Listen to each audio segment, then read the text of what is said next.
munsi ngoma mvuge ku butungane. Bamwe baremeza yuko ubutungane buriho mu Burundi, abandi nabo bakavuga bati ubutungane bwo mu Burundi buragoramye. Batudatanze amahera mu Burundi naho woba ufise ukuri kungana gute ntacubaza. Murabona yuko ubutungane bwabaye ndanse. Uno munsi ntushobora kuza kuburana n'umuntu afise amafaranga. Umuntu akurusha amafaranga ntimwoburana ngo mutsinde. Acha kubwira ati wewe no mucamaza arakubwira ati wowe urashobora kuburana n'umuntu afise amafaranga. Ku mwaka uheze twarababwiye urupfu rw'umugabo yitwa Nibigira Aloyize. Akaba yapfiriye muri quartier Gasekebuye, apfa mu buryo budasobanutse nk'uko twabibabwiye. Ubu rero akaba yari umukozi w'umugwizatunga yitwa Buregeya. Ivyo akaba ari twari twabashikirije mu cigwa cyo ku mwaka uheze. Reka tubibutse gatoya. Umuntu mubona ngaha aheruka kwitaba Imana. Amazina yiwe yitwa Nibigira Aloyize. Akaba avuka muri komine Mugamba. Ngo yahora ari umukozi w'umudandaza yitwa Buregeya Paul.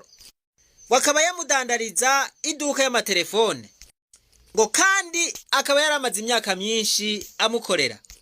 Ngo yabana n'abahungu babiri n'umukobwa buwo mudandaza Buregeya Paul.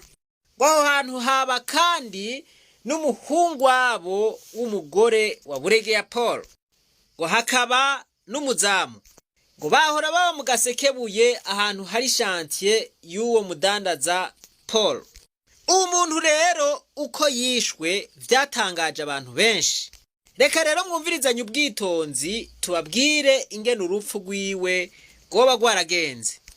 Kwari kubibutsa iyi dossier murashobora kumviriza ivyo twavuze vyose mu rugendo rw'532.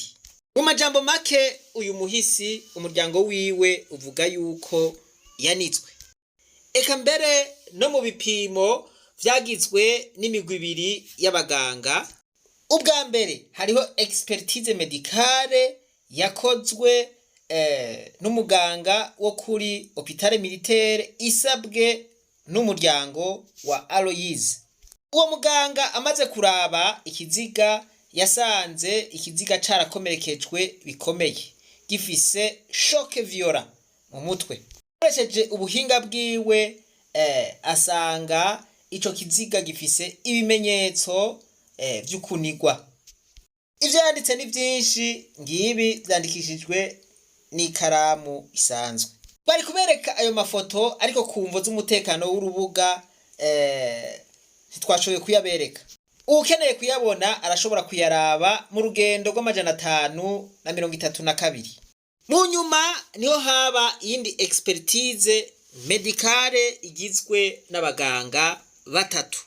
Iyi yoyo yakozwe sentare ariyo ibisavye. Mumbabarire muri iyi dossier ndaza ndavuga amazina y'abantu bamwe bamwe bayikozeko. Iyi expertise medicale yakozwe na Dr. Ntawuyamara Hassan. Uwa kabiri yari Dr. Kazoya Merance. Uwa gatatu yari Dr. Ndizeye Emile. Abo bose ni abaganga ba leta canke abo bita médecin du gouvernement. Aba rero nabo basanga afise igikomere kinini, ico bise choc violent. Abo basanga ni kinini gusumvya kimwe cari cavuzwe na wa muganga wa mbere. Ngo une effraction cutanée de 6 cm de grand axe au niveau temporo-frontal. Bavuga ngo une notion de choc violent sur la tête. Vyumvikana ko ico kiguma ca santimetero 6 cavuye ku kintu bamukubise ku mutwe. Hari nibindi mbona vyanditse mu Gifaransa muraza kuvyumva bisiguye mu Kirundi. Bantu b'Imana, barundikazi, ngomba yuko iyi dossier muyumviriza neza, muza guca mubona ubutungane bw'u Burundi ingene buhagaze. Abaciye urubanza uko baruciye kose mu masentare atandukanye ndavuga amazina yabo. Ishure ry'abarundi bose ni ishure ribategurira guca bugufi, guhariranira, gusubiza hamwe, iterambere hamwe no kuroranirwa. Tubandanye urugendo maze tugaruze umunezero Satani yatunyaze. Iyi dosiye twari twayivuze ko ibintu bitari bike murashobora kubiraba mu rugendo rw'amajana 532. Sentare nkuru rero ya Muha imaze kuronka rapport d'expertise médicale y'aba baganga batatu aho bariko baburanira muri tribunal de grande instance. Sentare imaze kuraba iyo rapport d'expertise médicale ikumviriza ibirego vy'umusigwa wa Nibigira Aloyize, ikumviriza abagirizwa icaha c'ukuniga Aloyize, yaciye ica urubanza rukurikira. Sentare ica yemeza yuko Aloyize Nibigira yishwe anizwe, ikihanisha umunyororo wo guherayo bamwe bagirwa n'icaha. Aha ndavuga umudandaza Buregeya n'abana biwe babiri hamwe n'umuzamu. Ica ivuga iti umuryango ubwirizwa guhabwa indishi y'akababaro y'imiliyoni 47, ni ukuvuga ngo imiliyoni 40 z'indishi y'akababaro ni miliyoni 7 zizokoreshwa mu gufoba umuhisi, na cane cane ko yari amaze iminsi 21 ari muri morgue. Sentare ikivuga iti imodokari Arion yunguruje ico kiziga irafashwe igiye mu minwe ya leta. Umuryango warashimye ubwo sentare yariciye, baravuga bati ubwo n'ubutungane. Ariko rero Buregeya ntiyashimye urubanza, yaciye agungururiza muri cour d'appel. Uru rubanza rwafashe iminsi myinshi, barusivya gongera barushira ku isango. Wa mupfakazi niho yava ruguru yongera amanuka asubira duga, yongera amanuka asubira duga, eka arasanzarira mu nzira. Uburanira Buregeya nabo bari kumwe yari Maître Segatwa. Mu ntaye y'icese rero Segatwa ariko aburanira Buregeya aravuga ati ibiguma ikiziga cari gifise vyavuye ku nyundo bagikubise bariko barakigororera muri morgue kubera cari caje mu modokari bacicaritse. Urumvaga abantu b'Imana ati ivyo biguma rero vyavuzwe muri expertise médicale nta handi vyavuye atari ku nyundo badodaguye ico kiziga. Ibindi vyinshi arisigura. Umwavoka rero nawe urazi yuko bamuha umwanya aravuga. Erega rwa rubanza rwacibwa na TGI ngugo ruhinduye isura. Iriza uko baciye baca muri cour d'appel batigira amahoro. Turavye ibi bintu tukisunga ingingo ivuga yuko umuntu akubiswe agakomereka mugaba agacapfa bamwe bamukubita batabigomba, uko tico cahanishwa umunyororo ukuva ku mwaka umwe gushika kuri 20. Murumva ingingo bafashe ingene imeze. Yandi majambo y'isentare igize iti yarakubiswe arakomereka mugabo apfa batabigomba. Ikigira iti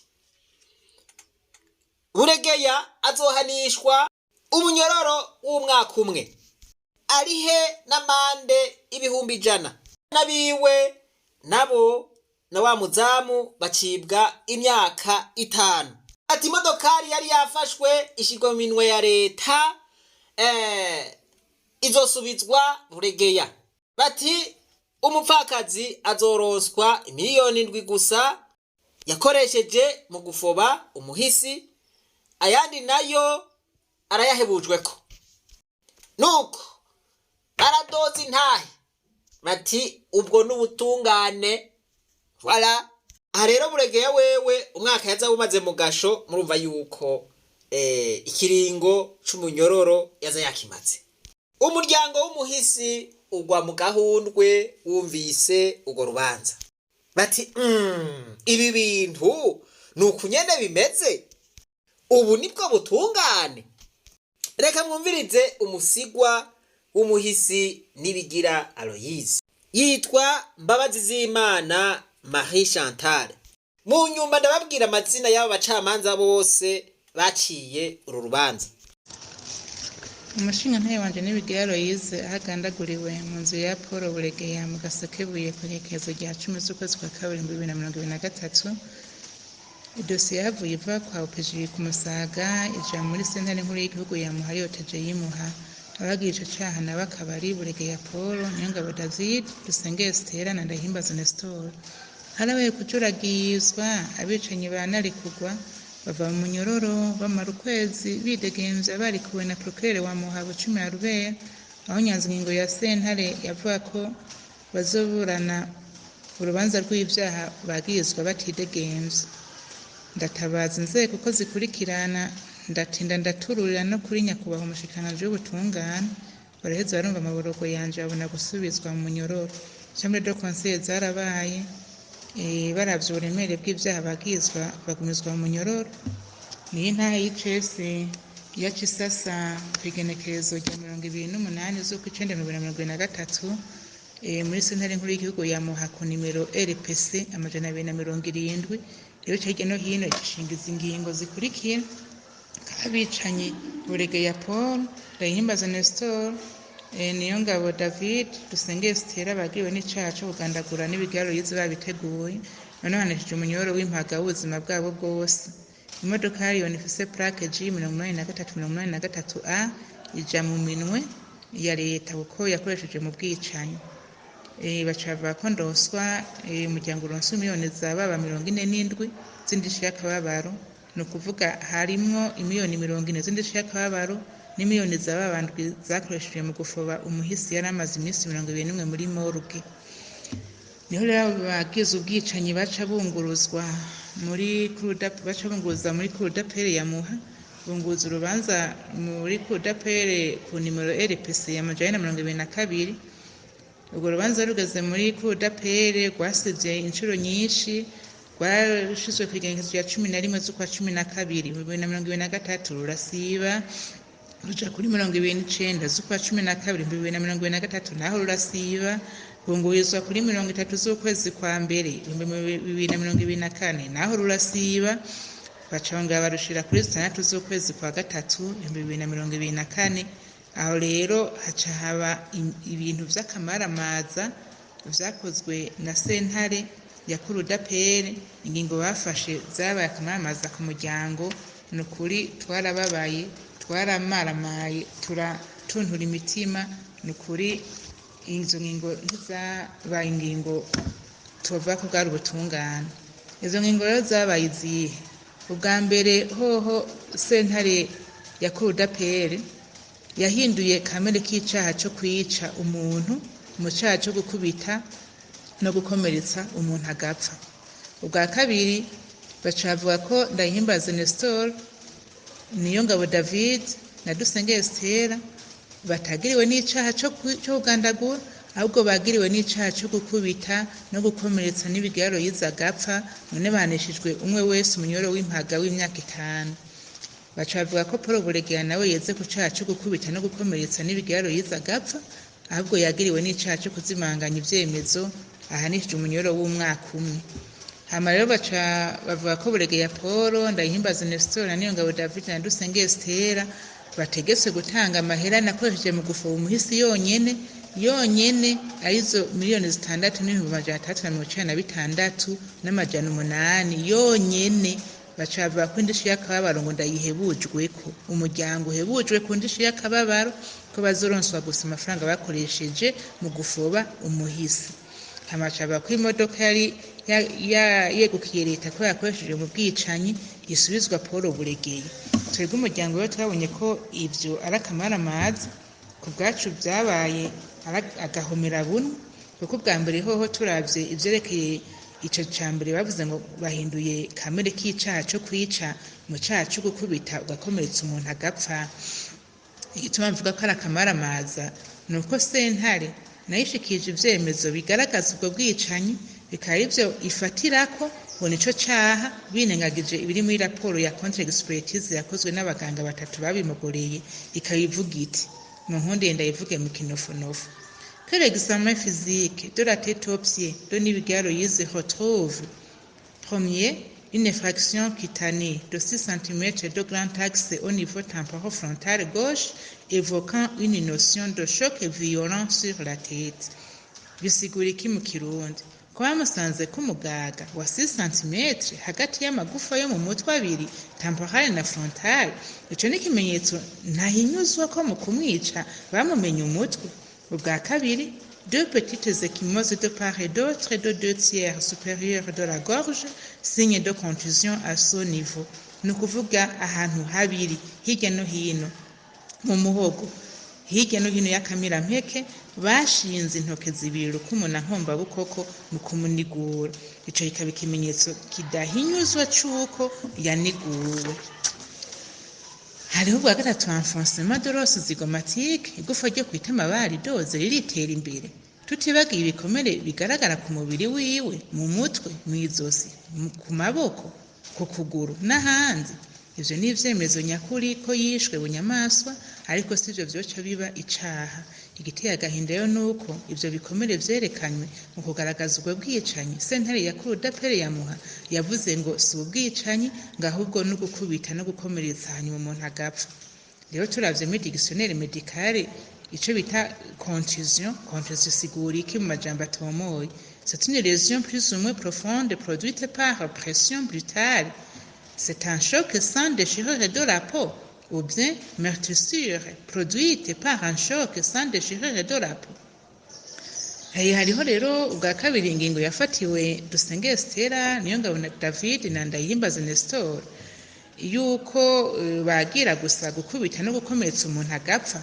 Birateye agahinda ingene sentare yishimikije ingingo y'amajana 225 yo mu gitabo c'amategeko mpanavyaha ivuga ngo igihe umuntu akubise canke igihe umuntu akubiswe canke wakomerekejwe n'impaka apfuye, ariko uwakoze ivyo vyaha atashaka kumwica, uwo yagiriwe ahanishwa umunyororo uva ku myaka 5 gushika kuri 20 n'ihadabu ry'amafaranga 100,000.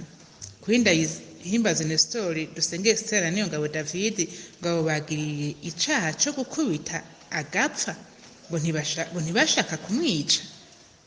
Birantangaje cane, birananteye umubabaro kumva abacamanza babifashe uko na sentare ikavyemeza, mu gihe ubwabo abo nyene bagiye ico caha atanumwe yigeze yemera icaha co kuba yarishe Nibigaro Yize ngo aze nabisabire ikigongo imbere ya sentare. Ahubwo n'uyu munsi bose bivugira bati umuntu yapfuye afukamye ariko arasenga acitse umutwe nk'abayisilamu. None iyo sentare ya Cour d'appel yabikuye hehe mu kubifata uko? Tukibaza n'igituma bashimye gushingira ku myaka 5 ntibashiye no kuri 20, na cane cane kabo bicanyi batigeze borohereza sentare mu kuyibwiza ukuri ivyabaye. Ivyerekeye Buregeya Paul navyo, ivyerekeye Buregeya Paul wewe bavuga yuko atacaha yagira, bavuga yuko ivyuko atagana icaha co gukubita no gukomeretsa Nibigaro Yize, ahubwo ngo yagira icaha co kunyegeza ivyemezo. Uwo Paul Buregeya hariho inyifato yerekanye tudatahura igituma sentare yabifashe uko ivyiyumvira. Ubwa mbere hoho Paul Buregeya ntari kure y'ubwicanyi bw'umugabo wanje na gatonya Nibigaro Yize. Hariho ikintu yakoze ca mbere, yakuye Nibigaro Yize aho yari asanzwe aba, amujana mu nzu yishantiye itameze neza, inzu imeze nabi yishantiye, amujana yamukuye aho yari asanzwe yibera ku Musaga. Ubwa kabiri, mu minsi y'ukwapfa bamugandagura, yaciye agabanya ba muri nyanzu yiwe. Hanyuma ubwa gatatu, yaciye yerekana inyifato itangaje baheje kumugandagura, ibintu yerekanye n'ukuri ntibisiguritse. Ubwa mbere honyene yahenze abajejwe intwaro. Ubwa kabiri yahinduye umwidondoro wa Nibigaro Yize, avuga ko ari so y'imyaka 80 yishwe n'indwara nyinshi ngendanwa yapfiriye iwe. Ubwa gatatu yabuze umuntu mu nzu yiwe, abinyegeza ababanyi, abajejwe intwaro ntiyababariye, abajejwe umutekano ntiyababariye, ntiyabikiye umuntu n'umwe imbere yuko amushira muri morgue. Nta muntu n'umwe yigeze abikira. mbe ikivyerekana n'abariko baramusatura amatafari mu rugo rwiwe ntibigeze babona ikiziga cane bigira ruyizi. Ubwa kane honyene kwikorera ikiziga atarindiye umuryango. Ubwa gatanu kugitwara cicaritse muri yariyoni yiwe ataho vyakabonetse ko ikiziga bagenda bacicaritse mu modoka. Ubwa gatandatu kumwogesha muri moruge ata muryango wayimutumye ata n'umuryango bari kumwe. Ubwindwi yasize amukovye amusiga uko Imana yamuremye atambaye akazingira ikiziga mwishuka imwe yonyene atakintu na kimwe yambitse umushinga ntahe wanje. Hama Kamaramaza Karenzi acategura itangazo mu kibanza c'umuryango, ashinga n'umunsi wo kumuhamba, ashinga n'ikibanza co kumuhambamo ko azomufoba ruguru ata muryango bari kumwe. Hama kandi Kamaramaza ahitana impuzu yagiye yambaye muri moruge, ishati n'ipantaro, aragenda abimesa arabigorora. Hama hejeje kubimukoba yaciye abimesa arabigorora aca bijana mu cumba bamwiciyemo. Niyo twabisanze turi kumwe n'abaopeji bagiye gutohoza aho umuntu yapfiriye. Ivyo byose rero vyerekana ko ubwo bubisha bwiwe burengeye kure cane ku byo abacamanza bavuze ko yagira kuzimanganya amatohoza. Ntabwo ari kure na gato y'ubwicanyi bwakorewe umushinga ntahe wanje.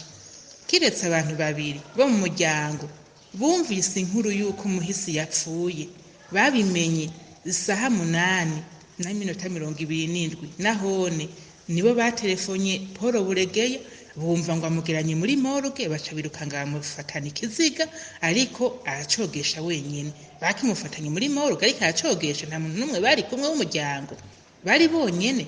Na jewe natangaye kuko batanguye kumpenda ngo aragwaye, barampisha ko bamwishe, barampisha ko yapfuye. Ndayemye ari uko jewe mbanje gutelefona mu nyuma none na telefone none ikiziga canje bigenda gute ko mumbwiye ko yapfuye ngo tugeze muri moruge ntibigeze bandindira ngo nje kuraba ico kiziga canje capfuye gifukamye ngo mbone ico gitangaza cabaye. Hanyuma uwo muntu rero ngo areze ku caha cyo kwica, bahinduye sentare yahinduye ya kurudapere ngo ni icaha ngo cyo gukubita no gukomeretsa ngo umuntu agapfa. Ivyo rero twebwe vyatangaje nk'umuryango no kwintugira ducira nayo tumira. Hama ikindi kintu rero cabaye c'Akamaramaza, imodoka yakoresheje mu bwicanyi ngo nisubizwe nyene yo ariwe Paul Buregeya, kandi imodoka yatwawemwo ikiziga bacicaritse. Hama rero ikindi ca gatanu bavuze kuvyerekeye indishi na Kamaramaza, bavuze ngo umuryango nuronswe ngo amahera ngo miliyoni zababandwe zonyene ngo zakoresheje ku maziko y'umuhisi bagandaguye, nayo ngo indishi y'akababaro ngo umuryango urayihebujwe ko. Muyumvira Kamaramaza kabereye mu iyo sentare ya kurudapere yamuha bakiyobagiza intuntu n'umubabaro biri mu muryango w'umuhisi yagandaguwe. Uburyo bwakoresheje ku bavoka baburanira bunganira umusigwa bafasha kuburana, amatike y'utavana ko yo kuva mu kwezi kwa kabiri gushika uno munsi nkiri mwibarabara. Ivyo byose abacamanza baravyirengagiza. None rero jewe hariho ico nsaba kweri, hari ico nsaba n'ukuri, kuko umuryango twebwe turababaye cane kubona sentare ya kurudapere yabifashe uko bagahindura imero y'icaha. Umuntu yagandaguwe contre expertise yaravyerekanye. Je hari ico nsaba rero, ababicanyi ntibodigadirwa n'ubutungane, ahubwo bohanwa hisunzwe ingingo yerekeye abagandaguye bunyamaswa kiremwa muntu. Mu bisanzwe baramugandaguye birazwi, vyarerekanywe n'amafoto bo nyene bifotoreye bariko batwara ikiziga aravyerekana ko afise inguma ku mutwe, kuko ayo mafoto aboneka muri dossier yafotowe n'uwo muhungu David Niyongabo. Niwe yagiye arayafotora yinezeza mu modoka, agenda arafotora ingenda gushika no muri moruge agenda arafotora.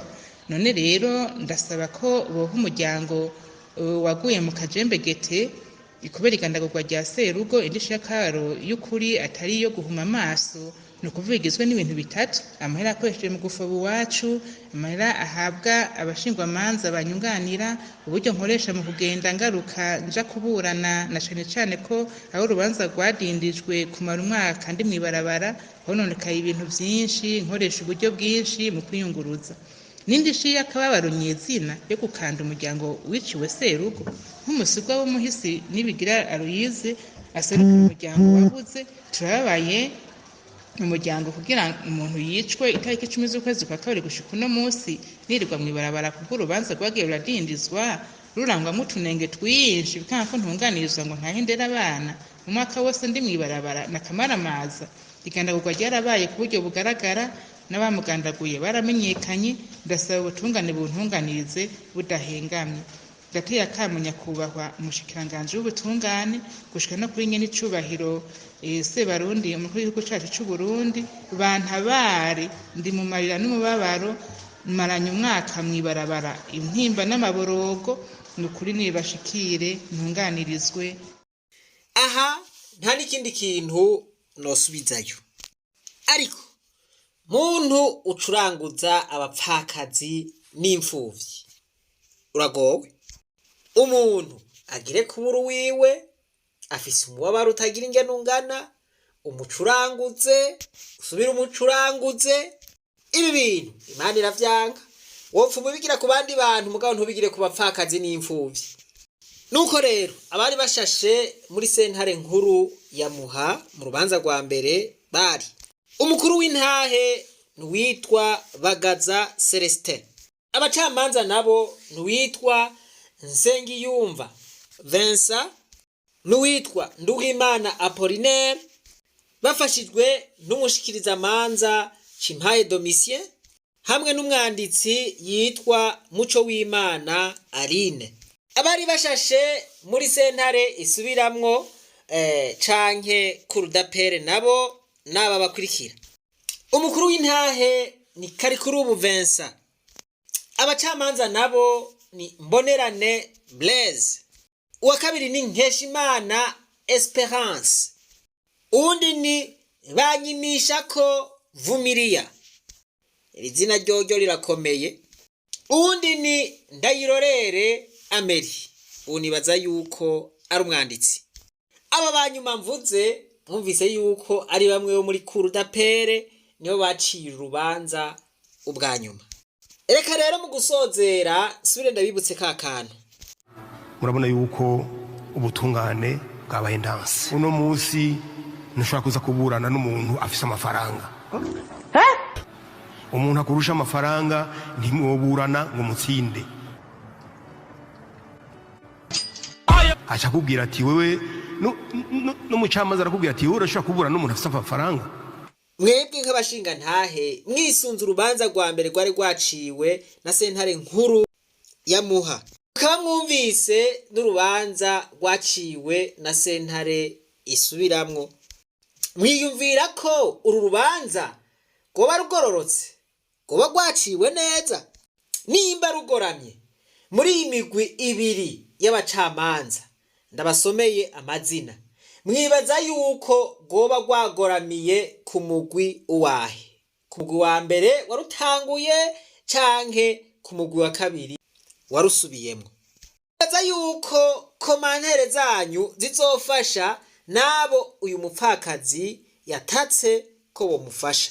Nanjye nsaba yuko abacamanza boboneka ko bagoramitse urubanza baruriye, nifuza yuko bohanwa vy'akarorero kugira ngo n'abandi bazokumva iyo nkuru batinye ntibabe bagisubira kugira ibintu nk'ivyo.